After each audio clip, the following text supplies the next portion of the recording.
What it do? Bedtime crew, hey man, listen, today I am here to give my reactions to UFC 317, Ilia Topuria versus Charles Oliveira. I just want to start things off with a moment of silence. For those of you that don't know what just happened, Charles Oliveira is no longer with us, brother. Charles Oliveira got slept out cold by Ilia Topuria in the first round. Absolutely brutal stuff. I'm going to give you guys my reaction, my breakdown to that, as well as the rest of the entire fight card. Let's talk about the main event that just wrapped up. Ilia Topuria. It hasn't even updated on Google. I don't know whether the kid is on drugs or what, but Ilia Topuria beats Charles Oliveira by round 1 TKO. It was a complete knockout. I'm not even going to say TKO. Caught him with a very nasty right hand followed by left hook in the pocket. Completely colded him. Followed up with a shot, but Oliveira was out cold. It was just a really, really clean victory for Ilia Topuria. He is just as good as he says he is, and he took 0 damage in this fight. There was no struggle whatsoever. Charles Oliveira tried to mix in the zesty clinch, as I said he would. He tried to mix in the grappling. He tried to utilize the strength advantage in the clinch. I thought he landed some nice knees to the body, some nice leg kicks, but Ilia Topuria was just patient. Ilia just knew something that we didn't, and was landing a really hard jab down the middle with the high guard of Oliveira. He mixed up some nice level changes, jabbing to the body, and I think that partially set up the finish for him because he was like really, really blasting his jab down the middle. He wasn't trying to touch with it at all. He was trying to rock Oliveira with that jab. Charles was throwing some calf kicks early on. Didn't really use the oblique kicks that I thought would be useful for him against Ilia Topuria.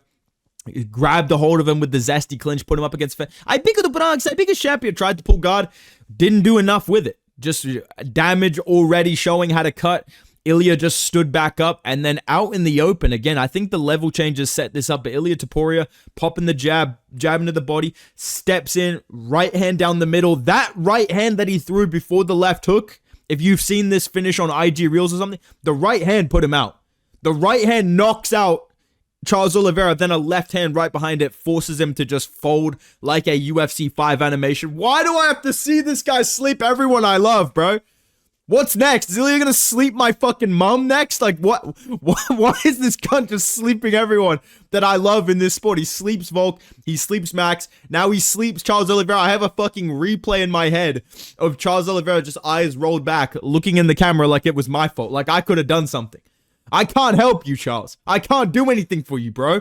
There's nothing I can say. So, the only thing I will say about this that I mean, this is super exciting for the sport. As much as we all hate to see Charles Oliveira lose, and we all don't want to see Charles get colded, this is probably the best outcome for the division and for the sport because Ilia Topuria is a fucking superstar. This guy's Conor McGregor 2.0. Better skill-wise, more dangerous, actively fighting, defending his belt, all of that stuff. And there's a lot of challenges on the horizon. I don't like that they showed Gaethje straight away. I don't like the insinuation of fucking Big Rufus getting a title shot. Rufus does not deserve a title shot. Okay? I like that they showed Paddy the Baddy. And I like that they showed Arman Saruki. And I think one of those two should be next for Ilia Topuria. I'm going to talk about that in tomorrow's video. But all in all, to summarize this main event, Charles Oliveira, God rest your soul, brother. It was nice knowing you, dude. It's almost like Charles DuBronx is still here. The edits couldn't save our boy. And Ilia Topuria knocks him out cold. Right hand, left hook. You can say what you want about Ilia versus Islam, bro. Islam's not doing that to anybody. Like what? Like, I'm just keeping it a buck. Islam's not doing that to anybody, bro. Islam has never done that to a single fucking soul except for fucking Gleison Tebow. So, Ilia Topuria is a different level right now as the lightweight champion. I do wish we got to see him versus Islam, but I think him versus Arman Sarukian is a very interesting matchup. I think him versus Paddy Pimblett is going to be more difficult than Charles Oliveira just based on plot armor alone. I think he could do that to Justin Gaethje. I do think right now Ilia Topuria would sleep Justin Gaethje inside a round. Seeing that, now I know the power at 155 genuinely will translate, and I was kind of like, I picked Ilia by knockout with a left hook, but I thought it would be like late round 2. And the fact that it's translating like that and you're just holding Oliveira badly, this guy sleeps Rufus, this guy sleeps Poirier. God, don't send Max in there again, bro. That's all I gotta say. Don't send Max in there and don't send fucking Dustin in there, man. Ilia Topuria, what a fucking performance. What a win, all right?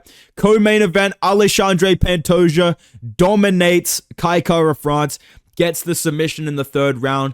This was just a masterclass from Pantoja, and I'm going to talk about this bingo card, but we had this on the bingo card. Pantoja by masterclass. He outstruck Kai Kara-France with the wrestling threat being a big factor in that, in my opinion. I think that's why he looked so good in this fight, because he had Kai Kara-France so worried about defending the takedowns and the grappling threat that Pantoja was basically able to just walk him down. He landed some nice leg kicks throughout this fight. He landed a big right hand in the first round. It looked like it rocked Kai Kara-France. He ducks under a hook, takes him down, controls him with the back, from the back with a body triangle. He did manage to threaten a head and arm choke in the first round, but it was just him flowing position to position, just dominating Kai Kara-France in the grappling. The second round was slightly more competitive, but even then, Pantoja outstruck him.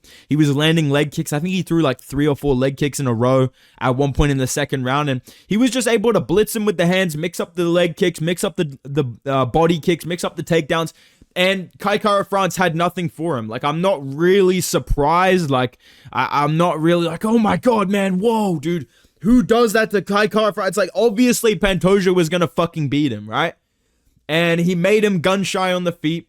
Kai Kara-France did do a good job to defend the takedowns in the second round. He defended off his back quite well when Pantoja had the body lock and was controlling him with the body triangle. He did a pretty good job to defend the submission threats, but then in the third round, Pantoja locks up the rear naked choke and taps him out. I do want to give Kai Kara-France credit, because he fought off the choke really hard.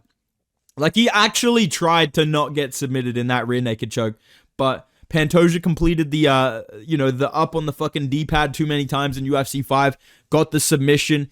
And I do agree with Pantoja, he should be higher on the pound for pound. This is what I'll say about Pantoja being pound for pound, all right, dude? If Merab is fucking number 2 in the pound for pound list, if Merab Dvalishvili is number 2 pound for pound for beating Umar, who only has 1 ranked win, and fucking Sean O'Malley because he stopped gooning, that doesn't make him a higher ranked win, in my opinion, than when you already beat him the first time. Pantoja should be in the top 5 pound for pound. He's been doing this for years now. This guy's been lapping the fucking division for like 2 years straight. Dominates Kai Kara-France, dominates Asakura, beat Steve Erceg, beat Brandon Royval twice, beat Brandon Moreno already. Like, I don't get why Pantoja is stuck at number 9. This motherfucker is below Alex Pereira. Alex fucking Pereira is above it. Bilal Muhammad is above this guy. These pound for pound rankings are bullshit. I agree with Pantoja. He should be ranked higher. I think that one man can bring some hype back to this division. He has brought some hype back. He will bring hype back. He will save the division. He will get pound for pound. Joshua Van. We did it. We beat Brandon Royval, and we will be beating Pantoja at a later date. What a fucking scrap. This was genuinely fight of the year. I love you, Joshua Van. I'm pouring honey on you, GOAT. This guy literally saved my fucking life. Joshua Van saved my fucking life, and I'll tell you exactly why when I talk about some of these other fucking fights. But Joshua Van and Brandon Royval, I do not mean this to exaggerate whatsoever. This is one of the greatest fights I've ever seen in my entire human life. This fight brought me so much joy and excitement, and it's topped off by the fact that Joshua Van wins by unanimous decision. I gave him all 3 rounds. I am a fucking Joshua Van glazer, though, so take that with a grain of salt. But in my opinion, Joshua Van won all 3 rounds. They were very competitive. This was a very exciting fight. Brandon Royval deserves a lot of credit for not only how he performed in this fight, but for stepping up and taking this fight, because someone said on the walkout, I think it was John Anik, it doesn't benefit Brandon Royval to take this fight, but I think his stock went up and people respect him and realize how great he is, because this was an incredible fucking fight. Joshua Van was kind of countering the volume and the tapping combinations of Royval. He was landing his big right hand over the top. He showed a lot of patience to start the fight. He was picking his shots. Like, it was kind of high output from Royval, not a lot of pop, versus Joshua Van picking his shots, really going over the top with the right hand. He landed some nice left hooks as well, like some really good check hooks on the back foot, and pushing Royval back. He was able to land it as Royval was kind of skipping out of range. We saw Pantoja rock him with something similar, and I thought that would be there for Joshua Van. He mixed up some nice body shots here and there. It wasn't as big as it was in some of his other fights, but he did throw a lot of those combos to the body, similar to Dustin Poirier against Islam Makhachev. And really what this fight came down to was the impactful, accurate shots from Van, like higher accuracy, really picking his shots. Where do I throw? When can I counter? Versus just pure output from Brandon Royval. Not as much damage in the first 2 rounds. I think in the second half of the second round and the third round, he really started to damage Joshua Van with his jab. But outside of that, I feel like Van had all of the big moments, really rocking Royval with the right hand over the top, with the left hook, mixing up to the body. Royval did rock him a couple of times with some straight punches down the middle. He was landing his jab over and over again, but like I said, it was the bigger shots coming from Joshua Van.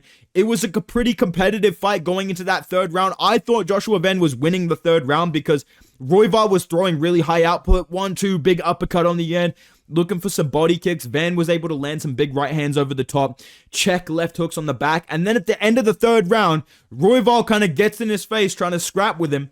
Joshua Van drops him with a huge right hook.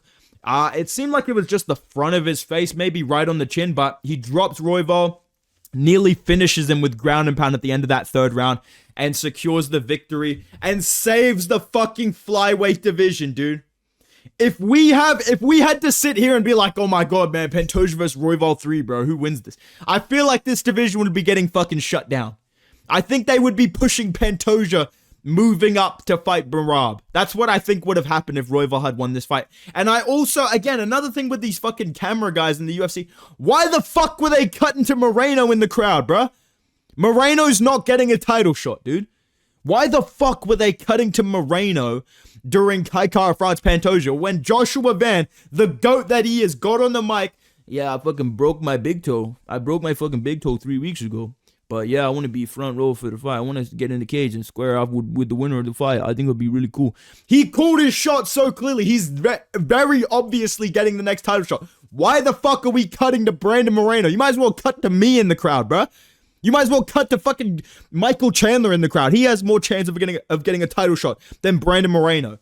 That's the only thing I didn't like. I don't know why they were trying to undercut my boy Joshua Van. Talking about, oh, what if Brandon Moreno gets it? Fuck that.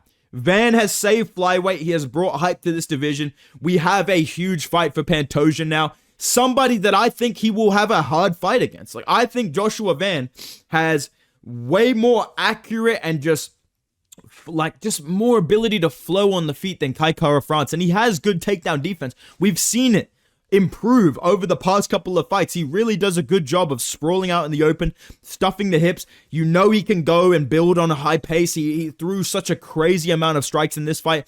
I really am looking forward to Joshua Van versus Pantoja. That is a flyweight title fight, and I didn't think I would ever say this again in my life. That's a flyweight title fight that can headline a fucking pay-per-view. Straight up. That is a fight that can headline a pay-per-view, but I'll talk more about this tomorrow. Incredible fight. Both of these guys deserve so much credit and respect. Imagine if they put this on the fucking prelims, bruh. Imagine they had this on the prelims with the rest of these fucking jabronis instead of a real deal fight of the night, fight of the year in front of a huge crowd. I'm so glad the UFC changed their mind and put that on the main card because it was an amazing fight, all right? And it saved my night. These last 3 fights all saved my fucking night because, dude, Renato Moicano, I can't even enjoy the fact that Beneil Dariush just won a fight because Renato Moicano, for 3 fights straight, I've picked against this fucking guy and I've said he went to war with Drew Dober. You know, he barely beat fucking Benoit Saint-Denis in the second round when he was half dead. You know what I mean? He got 50-45 by RDA on short notice. The one time I picked this fucking guy, he goes out there against Beneil Dariush with no fucking striking, with no fucking wrestling, with no fucking cardio, just standing around at fucking range in round 2 and 3. Gets taken down easily in the second round. Are you not the fucking grappler in this division? What the fuck happened? And he knocks down Dariush in the first round, but outside of that, he was getting pieced up as well. And the sad part is, Beneil Dariush, this is one of the worst performances I've seen from Beneil Dariush, and he still clearly beat Renato Moicano. Like, this actually pissed me off so much, dude. I was ready to just rage quit talking about this card. during this. Once this fight happened, I was like, man, fuck this. I don't care anymore, dude. Whatever. I hope Charles wins. That's where I was at. I was like, fuck my picks. Fuck me then. Because fucking Renato Moicano in the first round has a huge fucking speed advantage, rocks Beneil Dariush, drops him bad. There's a big difference in the way they're reacting to strikes.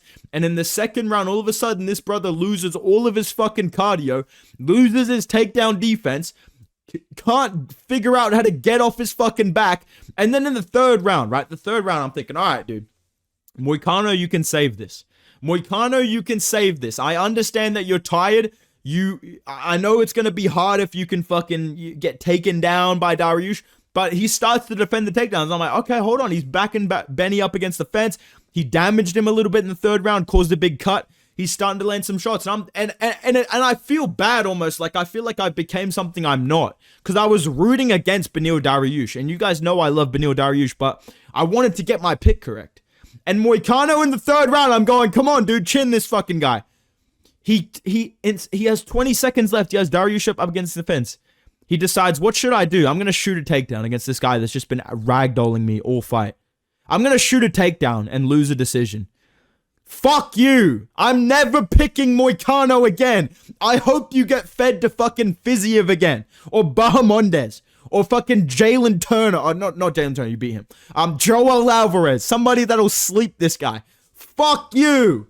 What the fuck, man? Benny Dariush wins at the age of 47 by fucking decision. And by the way, Beneil Dariush, I'm happy that he won. What a boring fucking fight. What a boring fucking waste of time fight. Yeah, dude, pretty disappointing. I'm glad the rest of the main card didn't play out like that, because that was a real stinker of a fight. These guys should have been on the fucking prelims, to be honest. All right, that's just. I'm just saying it like it is. That was a boring ass fight, and Moicano, fuck you, dude. You sold my fucking parlay. All right, man. Opening fight of the main card, we had Peyton Talbot getting a W against Felipe Lima. I'm happy to see this, because I feel like I've been one of the only people really saying, listen, dude, Peyton Talbot, this is a tough fight for him, but he's not going to get dominated by fucking Felipe Lima. This was a really close fight to start off. This was a pretty entertaining scrap all in all. I thought that the first round went to Felipe Lima because both of these guys had some control time in this fight. Like, Peyton Talbot showed throughout this fight great improvements in his ability to scramble, his ability to kind of roll with the takedown, end up on top, defend takedowns out in the open, stand back up. He just looked so much better in this fight. And I did think that Felipe Lima won the first round with some nice combinations on the feet. He landed a nice right hand over the top a couple of times.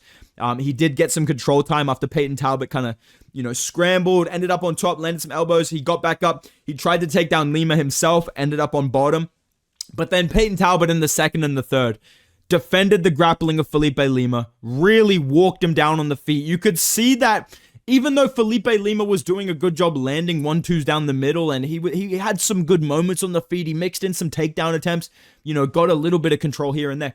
You could see that the power of Peyton Talbot was really affecting his confidence on the feet. He had some good takedown attempts, like I said, but Peyton Talbot, great takedown defense, great scrambling, out-damaged Lima, really poured it on in the third round. Great performance for Peyton Talbot. We are back. We are back. And yes, I was back, bro. No, I'm going to stop with the we shit, bro. But we are back. And we beat Felipe Lima by decision. Yes, we are zesty, but we fucking did it. We're one of the best prospects. Yeah, Peyton Talbot, great victory. Very, very happy to see that. And he looked good in this fight. Like, it was actually better than I thought he would do, even if he won. And I think that's pretty exciting, because you want to see some new young people coming up at bantamweight that are not fucking Raoni Barcelos on a title run, Not Eamon Zahabo on a title run. I'm glad we have someone young and exciting on a fucking come up in this weight class. All in all, main card was very fucking good. Like, Beneil Dariush and Renato Moicano tried their fucking hardest to ruin this card, but all in all, Felipe Lima, Peyton Talbot, very good fight. Peyton Talbot wins, pretty good. Joshua Van Bren, Royval, saved my life. Greatest fight of the year. Joshua Van wins. We love the sport. Alexandre Pantoja gets Kai Kara France out of there quickly. It was kind of like a WMMA fight where I was like, please just finish this so we can get to the main event. And Pantoja did that. So I'm happy with him. It was a good fight. And Ilia Topuria, this guy is a fucking superstar. Like, he's a demon. Like, I can't wait to see this guy lose because he's sleeping my favorite fighters. But man, you have to just be honest. This guy is saving the fucking sport as well.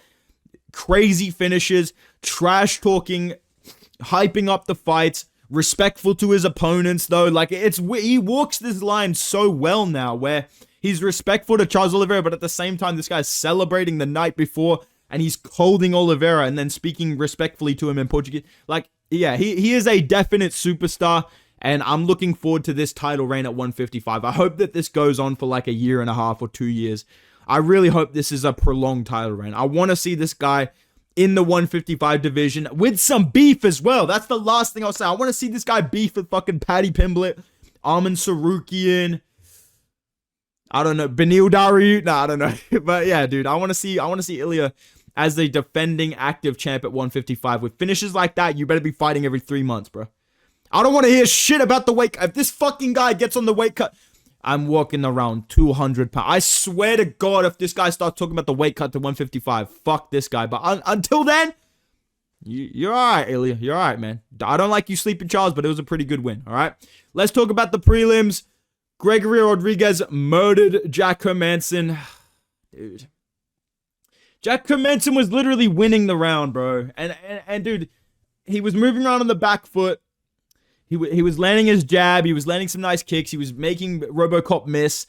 And then RoboCop just fucking tracks him down, flukes a nasty left hook on the chin. And I don't like the follow-up. I know that it's MMA. I know that Francis Ngannou's been doing this to people for years.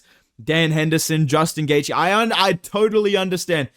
Just for me personally, I remember when Josh Emmett beat Bryce Mitchell, he literally saw that there was no reason to follow up. And Gregory Rodriguez, people are like, oh, Herb Dean didn't stop it. Brother, Jack Hermansson was fucking stiff as a board, dude. You literally walked over him trying to aura farm. You saw he was out cold and hit him anyway. So I didn't really like that aspect of it, but I'm not a pussy. I don't really care that much. Brutal knockout for RoboCop. Very, very impressive finish. And yeah, man, he cracks off the prelims with a nasty fucking CTE Society knockout. I'm sure Jack Hermansson will randomly win his next fight by decision against someone with power. Like, that's just what Jack Hermansson does. That's the last thing I'll say about this, man. Gregory Rodriguez, I'm sure he's going to fight someone way too high up the rankings and lose. And I think Jack Hermansson's probably going to fight some random powerful prospect, like Atiba Gauthier or some shit. Am I wrong? Am I the only one that could see, like, in a year from now, Jack Hermansson fights Atiba Gauthier and wins by decision? And everyone's confused? I really feel like that's just what Jack Hermansson does. So we're just continuing the life cycle here of Jack Hermansson getting KO'd and then beating someone else in his next fight. Jose Delgado beats Haider Emil via a very nasty TKO. I did pick Jose Delgado to win this fight by knockout in the first round. I thought that he was going to be able to catch Haider Emil coming into the pocket, and he really did a good job of that. He was getting backed up a little bit with some calf kicks early on, but then in the open, got a hold of him with the clinch, broke away, backed him up with a nice kind of body shot, then a hook up top. Grabbed a hold of the collar tie, and he lands this brutal fucking left knee right on the chin. And there's a lot of chin there to hit, so that probably helped him. But left knee right up the middle on the chin, puts out Haider Emil. I think he woke him up with one of the follow-up shots because Haider Emil went out bad, like Charles Oliveira type fall. Jose Delgado kind of follows up, and then Haider Emil just pops up. Like, what the fuck happened? So good finish by good finish by Jose Delgado. Good stoppage by Mark Goddard. I will give him some credit on this one. Very, very impressive victory for Jose Delgado. I don't like that he called out William Gomez. Why are you trying to fight a boring fucker, dude? Why don't you call out someone exciting, man? Call out somebody like fucking Duho Choi. Call out fucking Jack Jenkins, mate. Why are you calling out fucking William Gomez? But yeah, very impressive win for Jose Delgado. Tracy Cortez won as well. Terrence McKinney gets a sub 1 minute mounted guillotine against Slava Claus. I'm never picking this bald fuck again. Ran across the cage, blasted him with the fucking double leg. Really, really clean transition from an anaconda attempt into a mounted guillotine, and bro thought he was Volk and then had to tap out immediately. Very impressive, easy victory for Terrence McKinney. I think he should turn around as quickly as possible.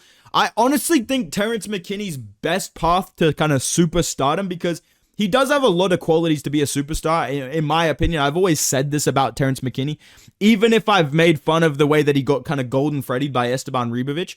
I think Terrence McKinney should try and be like the lightweight Kevin Holland. Like, I think this guy should be trying to fight every single month if possible, or just fighting every 2 months. Like, fight as often as possible, fluke or get fluked inside 2 rounds, repeat the process again. I think that's the move for Terrence McKinney here.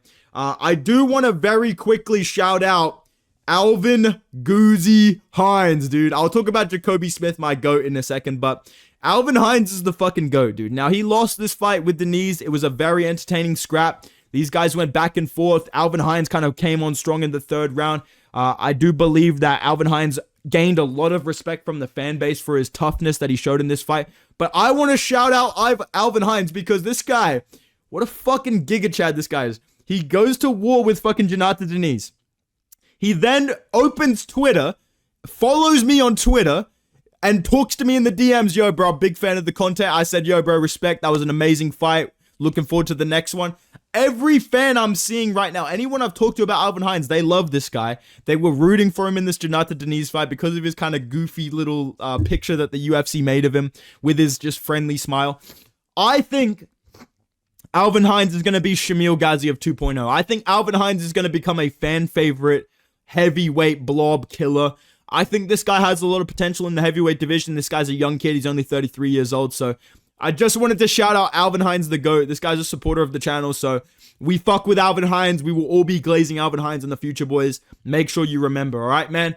Last one to talk about, Jacoby Smith. People are saying my guy got fraud checked, dude. People literally DM me with like laughing emojis and shit being like, yo, Jacoby Smith got fraud checked. How is that a fraud check, bro? Jacoby Smith was zesty dancing before the fight. Then when the fight starts, he goes out there, rocks Nico Price, drops him in like 30 seconds, grabs a hold of him, dumps him, spends the entire 1st round controlling him. Big elbows, great ground and pound. Nico Price did a good job to kind of scramble, controlling the wrist, and he just kind of forced this weird, scramble up against the fence to kind of get back up. I will say this, both of these guys seemed tired early on, but Jacoby Smith still managed to land big shots, rocked Price bad with the straight jab at the end of the 1st round, and then in the 2nd round, he settled into the fight. I don't understand. He clearly thought he was going to finish Nico Price in the first 30 seconds, like every single other human on earth thought that was going to happen, except for Nico Price, right? Didn't happen. Clearly had an adrenaline dump. In the 2nd round, he just brings down the pace, uses his superior striking and wrestling, and counters the leg kick from Nico Price, takes him down, passes the guard, gets to the back in a very calm, composed kind of scramble, secures the rear naked choke. Jacoby Smith, in my opinion, still has championship level potential. And I know people are going to be like, bro, why are you glazing this guy, blah, blah, he went to war with Nico Price. Shut the fuck up, dude. Shut up, man. This guy's like Jeff Neal, Arman Sarukian kind of combined together. I am scared he's going to turn out to be like a Phil Hawes, but right now, I think this guy's like a Arman Sarukian, Jeff Neal kind of hybrid, in my opinion. Like, he has such damaging ground and pound. That's one thing I want to say about Jacoby Smith for the people that are still here glazing the GOAT with me, dude. Jacoby Smith's ground and pound. You can tell that he has just crazy athleticism and power, especially in the 1st round. And in the grappling, he was so composed and he just had so much control while also being able to land big punches and elbows. So I was very impressed by Jacoby Smith. I think that this guy's going to be a very dangerous prospect moving up in the welterweight division. But yeah, these are my thoughts on International Fight Week. All in all, this was a very entertaining card. This was very good. Top to bottom, there was a couple of boring fights, but for the most part, I feel like this was a pretty entertaining fight card, man. I'll try and fix my bingo card here, but I feel like we did quite good on the bingo card predictions. I don't know how the fuck we did not hit bingo. Like, we got to add in the fucking at least 6 finishes on the main card. But dude, I feel like we low-key could have hit a bingo on this. So all in all, very exciting fight card. Like I said, let me know what you guys thought in the comments down below. Is anybody going to be attending the Charles Oliveira funeral with me? Let me know in the comments down below. I'll give you guys a ride there if you want. I got a couple of spare seats in my car. But yeah, all jokes aside, drop a comment on your thoughts on International Fight Week. Make sure you guys like the video.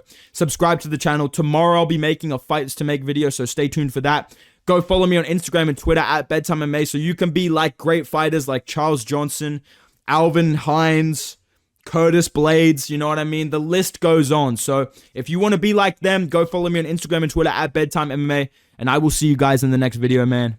Goodbye.